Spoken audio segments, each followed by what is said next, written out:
All this weekend, oyster fanatics from across the state of Maine took part in a first-of-its-kind oyster festival in Freeport. Now, Freeport has had other oyster celebrations before, but none this large. And it's fitting as oysters are being sold in record numbers here in Maine, with more farmers than ever. News Center Maine's Jack Molmud has more.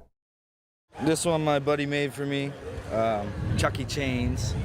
I shucked it as a North Haven oyster. I shucked it. He made a sandcast mold of the shell. There might not be a better way to break a hot summer day in Maine. What's up? How are you guys? Than an ice-cold, fresh oyster. Just excited. It's a beautiful day, and it's great to see everybody out. But when dozens of vendors and hundreds of Mainers and tourists alike join for a one-of-a-kind celebration for oysters, there's no escaping this kind of heat.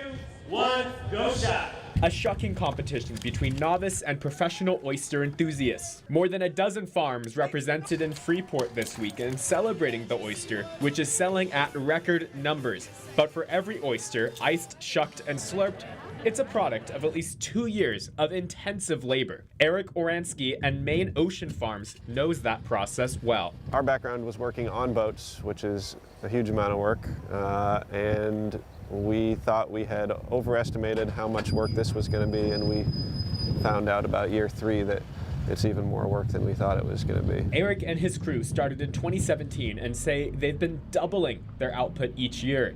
Their specialty oysters, the Wet Smack oyster and Recompense Cove oyster, take 3 to 4 years to reach harvest size. His crewmen, Carter and Mike, testing each oyster. Colder water up here means that they actually keep longer. But with a busy crew bunching bags by the hundred, Eric says the harvest was hard fought. Well, there was, obviously some ups and downs right at the beginning of the pandemic when everything contracted.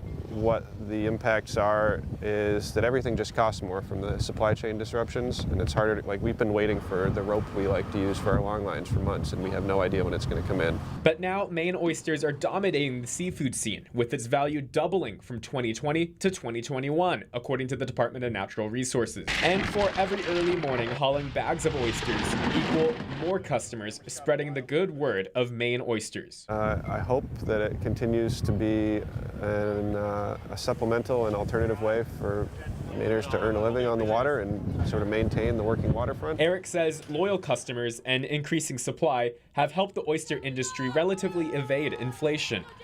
In Freeport, Jack Molmud, News Center, Maine. The latest Department of Marine Resource data shows oysters are now the 4th most valuable fishery in the state of Maine, behind baby glass eels, clams, and of course, lobster.